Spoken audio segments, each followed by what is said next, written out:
Olá, como é bom estarmos juntos novamente, não é mesmo? Eu falei que voltaria rapidinho com o outro vídeo sobre a simplificação de radicais e estamos aí, não é? É sempre um prazer enorme estar com vocês, é muito bom estar falando de matemática para vocês e todas as vezes que eu falo, eu também aprendo um pouco, porque a nossa maneira de ver as coisas, ela sempre vai sendo modificada, a gente sempre vai aperfeiçoando, a gente vai tentando melhorar. Então, todas as vezes que eu comento com vocês alguma coisa, eu também estou aprendendo. E, gente, aprender, saber é muito bom, né? É muito gratificante quando a gente adquire conhecimento, certo? Vou contar para vocês uma coisa que eu sempre conto para os meus alunos, e é verdade, tá? Eu sou apaixonada com números desde criança, tá? Minha mãe, ela fazia muitas contas e ela ficava fazendo as contas no papel e eu achava lindo ver aquele monte de números, aquela quantidade de números grandes, aquelas contas todas. Então, quando eu tinha 9 anos, quando eu fiz 9 anos, né, ela não ia fazer, né, a gente não tinha o hábito às vezes de fazer festa, então ela falou pra mim, pede um presente. E aí eu pedi pra ela uma calculadora. Eu falei, mãe, eu quero uma calculadora. Eu achava linda, eu tinha visto na vitrine de uma loja e eu tinha ficado encantada com a calculadora. E ela me deu. Só que ela me deu com uma condição. Eu não podia usar. Né? Uma criança de 9 anos com uma calculadora em mão, se eu for começar a fazer minhas tarefas com calculadora, eu não vou aprender a fazer os cálculos. Então, a partir daquele momento, o que eu podia fazer com a minha calculadora era abrir, tirar da caixa, do plástico, olhar e guardar de novo. Gente, eu fiz isso com a calculadora até eu entrar no ensino médio, que foi quando o professor solicitou que nós utilizássemos calculadora, me parece que foram nas aulas de física, né, que a gente trabalha com muitas casas decimais. Por que eu tô contando isso para vocês?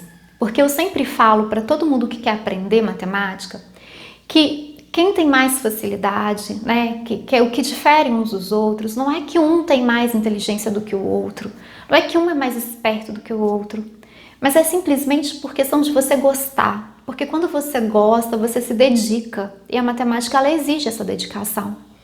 Então, eu tô contando isso para vocês perceberem que eu sempre fui boa em matemática, eu sempre gostei de matemática, mas não porque eu era diferente dos meus colegas, mas porque eu gostava, eu sempre admirava os números, certo? Bom, vamos parar de falar de mim e vamos falar da simplificação dos radicais, né? Eu espero que vocês comecem a ter o gosto que eu tenho pela matemática e pelos números. Gente, é maravilhoso. Bom, vamos lá então. Eu vou ensinar agora vocês a tirar os números da raiz.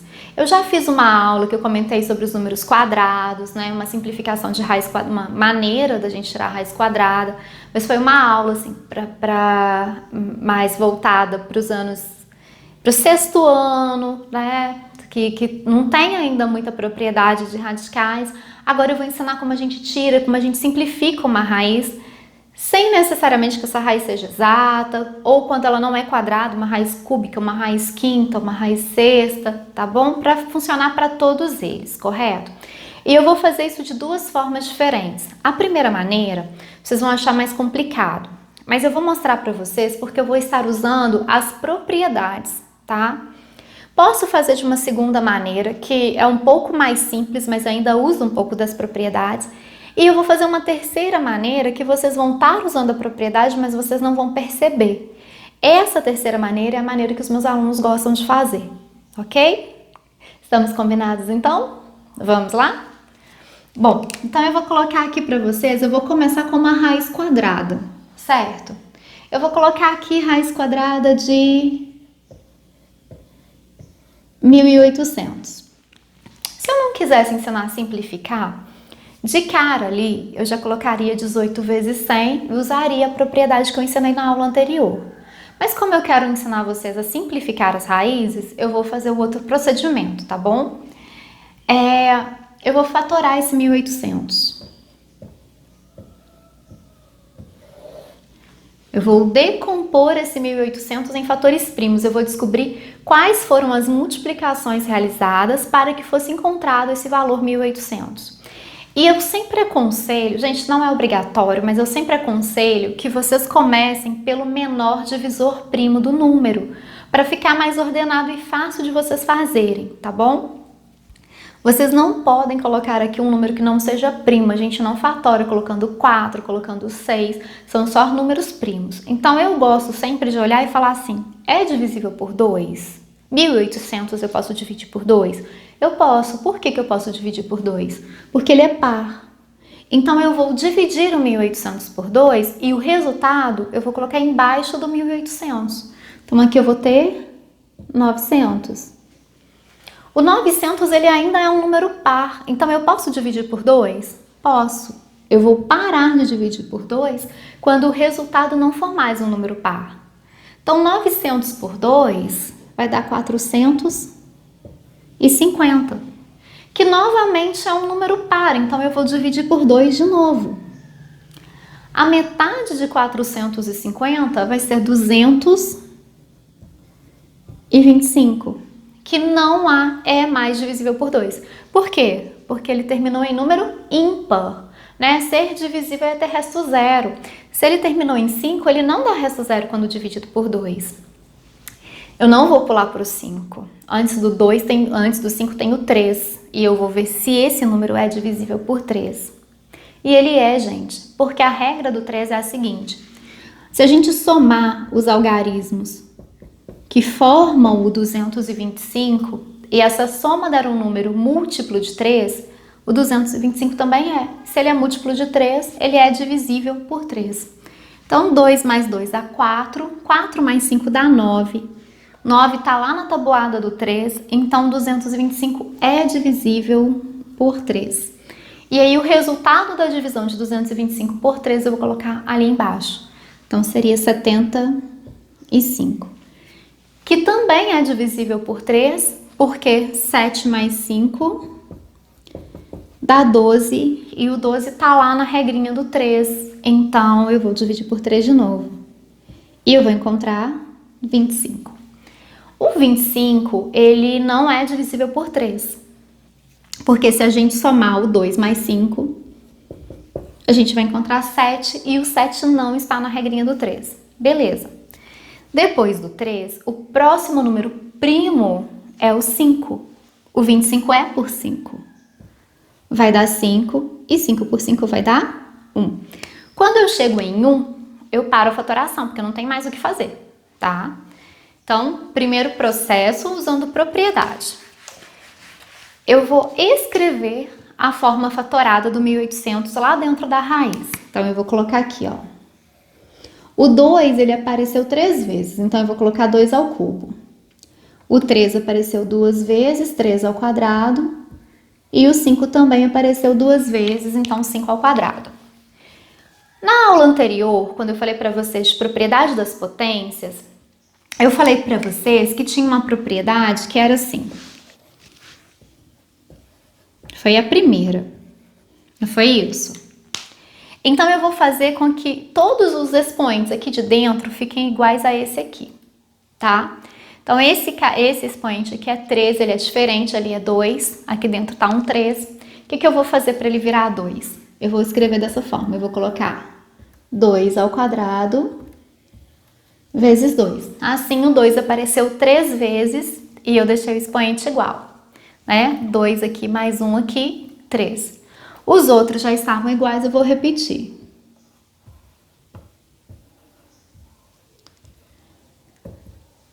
Agora, eu vou usar uma das últimas propriedades, que foi essa propriedade aqui. Raiz enésima de A vezes B é raiz enésima de A vezes a raiz enésima de B. Então, eu vou escrever todos eles de forma separada. Então, eu vou colocar raiz quadrada de 2 ao quadrado vezes a raiz quadrada de 2 vezes a raiz quadrada de 3 ao quadrado vezes a raiz quadrada de 5 ao quadrado. E aí, usando a primeira propriedade, eu tenho, aqui vai sair da raiz, vai ficar 2. Esse aqui está com expoente 1, é menor do que o índice, que é 2, então ele fica na raiz, ele não sai. Tá igual, vai sair da raiz. Tá igual, vai sair da raiz. Eu costumo cortar com os meus alunos, porque eu tenho um aluno que tira da raiz, mas ele continua colocando o símbolo. Então, eu tenho o hábito de cortar com eles aqui, para ele lembrar que não vai mais utilizar o símbolo. Os valores que estão fora da raiz eu posso multiplicar. Então, eu posso fazer 2 vezes 3, 6, 6 vezes 5, 30, e colocar 30 raiz quadrada de 2. Esse é um caminho. Um segundo caminho, eu ainda uso a fatoração, tá? Eu não faço essa separação toda, eu colocaria só simplesmente assim, a raiz de 1800. Escreveria com ele fatorado. E daí eu faria o seguinte, eu pego esse expoente aqui e divido por esse cara aqui. Então, eu faço 3 dividido por 2, dá 1 e sobra 1. Esse resto indica quem fica na raiz. E esse aqui indica quem sai da raiz. Quer dizer, então, que eu colocaria 2 aqui e teria um 2 dentro da raiz. Esse 3 sai da raiz, porque tá igual. Esse 5 sai da raiz. Esse 2 aqui ficou. 2 vezes 3, 6, vezes 5, 30. Certo? Mas tem um jeito que é muito mais fácil de fazer isso. Vamos lá? A gente vai estar usando esse processo aqui, mas a gente não vai estar anotando ele. Então, é muito mais simples de fazer. É o que os meus alunos preferem. Olha só. A raiz é quadrada, certo? Então, cada vez que o número aparecer ao quadrado, ele sai da raiz. Então, eu vou pegar de 2 em 2. E eu faço assim para eu lembrar, ó. Saiu da raiz, saiu da raiz, saiu da raiz. Então, eu sempre vou procurar pares iguais. Então, eu faço 2 vezes 3 vezes 5. E esse aqui não tinha ninguém para juntar com ele, ele fica. Então, a gente fica com 30 raiz quadrada de 2. Muito mais fácil, né? Só que a gente usou propriedade sem estar escrevendo o que a gente está fazendo. É válido? Sim, sempre vai funcionar, sempre vai dar certo. A gente está usando a propriedade, a gente só não descreveu essa propriedade, correto? Vamos ver mais um exemplo? Vamos colocar uma raiz maior, né? Que não seja raiz quadrada. Então, vamos fazer a raiz quinta de 192, ok? Bom, vamos fatorar o 192. 192 é um número par, então eu posso dividir por 2. Dividindo o 192 por 2, a gente vai encontrar 96. Enquanto o número for par, eu vou dividir por 2. Então, 96 por 2 vai me dar 48. Por 2 dá 24. Por 2 dá 12. Por 2 dá 6. Por 2 dá 3. E aí, 3 só é divisível por 3, que vai dar 1. Então, um caminho, eu contar aqui, ó. 1, 2, 3, 4, 5, 6. Eu coloco raiz quinta de 2 elevado a 6 vezes 3. E aí, a gente vai usar aquela primeira propriedade, que seria colocar o expoente igual ao índice. Então, 6, eu vou escrever 2 à quinta vezes 2. Porque 1 aqui mais 5 aqui vão dar o 6, vezes 3. Daí eu separo, raiz quinta de 2 à quinta. Esses dois aqui eu não vou separar, porque eles não vão sair da raiz, porque nenhum dos dois tem expoente. Eu tenho que continuar com raiz quinta de 2 vezes 3. Aqui vai sair da raiz, e aqui eu posso colocar que é 6. Achei a resposta, ok? Ou então, né, o que eu vou fazer? Eu vou simplesmente contar. Raiz quinta de 192. E aí eu conto 1, 2, 3, 4, 5. Por que 5? Porque a raiz é quinta, então eu vou contar de 5 em 5. Então, juntei aqui o 5, o número 2 apareceu 5 vezes, foram 5 fatores 2, ele sai da raiz. Esse e esse aqui não tem fatores iguais para juntar, porque eu vou só juntar fatores iguais. Então, eu vou colocar 2, raiz quinta, ficou um 2 e um 3. Quanto é 2 vezes 3? 2 vezes 3 são 6. Então, 2, raiz quinta de 6. Entendemos? Espero que vocês tenham entendido, espero que vocês tenham gostado. Esse método é o melhor método para a gente extrair raiz, né? Quando a gente tem Raízes que não são exatas a gente vai simplificar, ou quando as raízes são exatas, mas os valores são altos e a raiz não é quadrada, uma raiz sexta, uma raiz, até uma raiz cúbica, né? Porque é mais complexo do que a quadrada para a gente tirar direto da raiz. Então é eficiente para a gente trabalhar com qualquer raiz, tá bom? Gente, o assunto de raiz, de radiciação ainda não acabou, tá? Eu ainda tenho que passar para vocês algumas regrinhas de raízes. A gente multiplicar raízes com fatores com índices iguais, com índices diferentes, colocar um número de volta na raiz quando ele estiver fora. Mas isso tudo também eu vou passar na outra aula, eu vou picar isso, tá bom? O conteúdo é extenso, então eu vou tentar picar isso para vocês para ficar mais fácil, certo? Nos vemos em breve novamente, espero que tenham gostado, né? E não deixem de se inscreverem no canal, não deixem de dar o like de vocês para que o vídeo seja recomendado, para que mais pessoas também possam aprender. Também, né, sigam o professor Marcos, compartilhem os vídeos dele, se inscrevam no canal dele, é um ótimo professor de português, e matemática e português estão sempre de mão dadas, porque eu já falei para vocês que uma coisa que pega muitos alunos quando vão fazer exercícios de matemática é a interpretação dos exercícios, né, dos enunciados, saber o que o exercício pede.